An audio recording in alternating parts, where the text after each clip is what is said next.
Alright guys, and welcome back to my kitchen. Today I want to start getting you guys nice and ready for Thanksgiving. Starting off with some delicious, simple and easy cornbread dressing. Y'all about to be so upset about how easy this recipe is and that y'all never done it. We're going to start off by making a turkey stock, a simple turkey stock. If you guys check back to my next video, which is the Cajun turkey, these are the innards that was inside of the turkey. It's the lungs, the kidneys, the heart, and the liver. We're going to put it in a pot of a pot of cold water, and we're going to let that boil for about an hour to 2 hours. And we're going to use the liver and the offal and the heart and all that in our dressing. So I'm also going to take this turkey neck, chop it up, make it small. The only reason why I am chopping these turkey necks up and making it small so it can fit in my pot, one. And two, I like to use the meat on the turkey neck once I boil them inside of a food processor and also add that inside my dressing. So we're just going to chop this up real good, put that in our pot, and put it on the stove for about an hour and 2 hours. If you guys have onions and bell peppers and garlic and celery and want to use the innings, please do. That's nothing but adding flavor to your pot. So once we have those on the boil and letting it boil for about an hour or 2 hours, we're gonna make our cornbread. I know a lot of people like to make cornbread from scratch, but I'm making my video for beginning cooks. So, we're gonna use this Jiffy mix. We're gonna follow the directions on the back of the box. But instead of using milk, we're going to use water. That's the only difference of making our Jiffy mix than what we usually make our cornbread mix.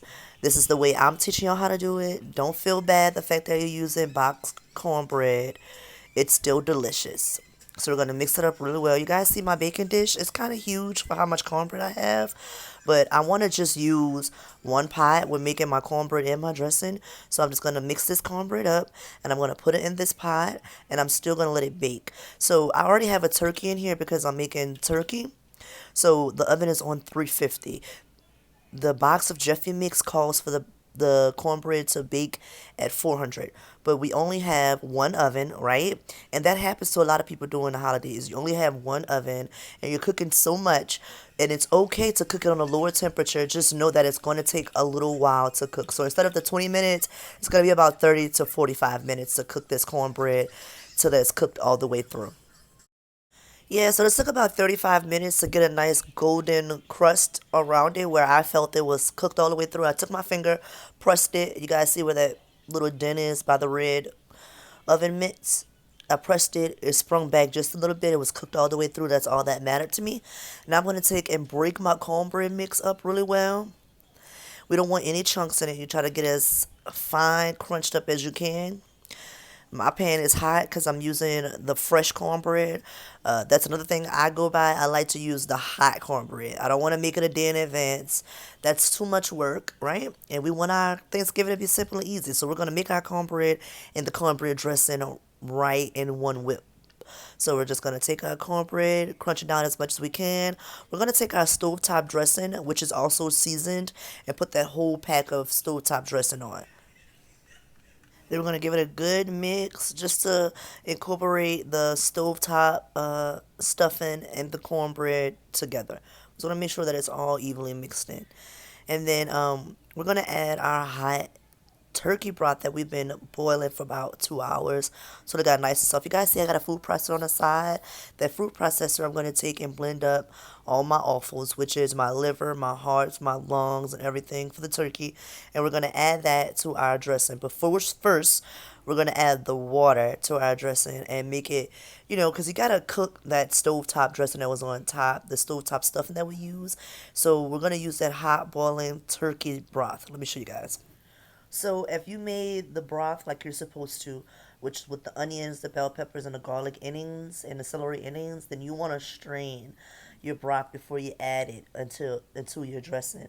But since I just use the offals and water, I'm just gonna pour it directly into my dressing until it gets the temperature of, I want to say, some grits, some nice creamy buttery grits, a little looser than that, because remember we're gonna bake it and we want it to dry out. So we don't want it to be too wet, but we don't want it to be too dry so that when it bakes, it crumbles. We want it to bake to a nice, smooth, thick texture. So I'm gonna add all of my turkey broth that I made, and also to add more flavor to my dressing, I am also going to add store bought chicken broth to it. You guys know, if you listen to any of my videos before, I like to let y'all know that the chicken broth that's bought at the store is already seasoned. So it already has salt and things into it. So I'm going to use about half of this and also loosen up my dressing. So remember, this is the stovetop stuffing. This is the cornbread, the Jeffy mix. This is the turkey broth, and this is the chicken broth. And we're going to get this a nice creamy texture to it. And in the midst of all this, I like to eyeball how much I'm making. All right. If we want a whole lot, then we're gonna use 2 boxes of Jeffy's and 2 boxes of the stovetop dressing. But I'm not making that much, so that's why 1 box of everything is perfect for me. I'm also gonna take and season this after I add my offals. So I'm going to take my food processor, which has all my livers, my kidneys, my heart, and my lungs that's been boiled. And I'm going to take and blend that and get it to a nice like ground meat texture and add that to my dressing. That's going to be our meat to our dressing. But if you want to make a seafood dressing, this is when you would add the shrimps, the crab meat, the crawfish tails, or your oysters. I know a lot of people use oysters with their dressing also. So I'm doing the cheap way, and I'm using the innings that I've already had with my turkey because I baked a turkey earlier. That's why I'm using the turkey innings. Right? All about Cajun and Creole cooking is using what you have and making the best of it. So I'm going to blend these parts really small and add that into my dressing also. After adding my turkey parts, I realized that you see that it's more like a grits. I would tell somebody like, "Oh nah, she don't know how to make no grits." So I'm gonna add a little more liquid to it, and I'm gonna taste it, because remember that chicken broth is already seasoned, and it's time for me to season it myself. So before I season it myself, I want to taste it and make sure that it's good, and make sure that the texture is where I want it to be before I season it also. So I'm gonna lay everything nice and flat up on the pan so that I know it's gonna like not double in size, but it's going to go up a little higher than what it is right now in the baking process. So I'm going to season this with some salt, some pepper, some garlic salt. Actually, I'm not using salt, I'm using garlic salt. If you see me using garlic salt, I don't use salt because garlic salt already has salt in it. And remember, they also had salt already in the chicken broth, and I realized that I didn't really need that much salt, but the garlic salt would be just what I need. So it's the garlic salt, the onion powder, cayenne pepper, and some sugar. I don't want to hear it, y'all. Yes, I added sugar. I usually add sugar to my cornbread, so I don't have to worry about seasoning the dressing with the sugar. But I forgot to add the sugar to the cornbread, so I'm adding the sugar to the dressing now. And we're gonna bake this at 350 for 30 minutes. This is actually the last 30 minutes that's left on the turkey. So by the time this dressing is done, your turkey should be done also. Please like, follow, and subscribe. If you guys have another Cajun favorite or any type of favorite that you want to try for this holiday season, let your girl know, and I got you.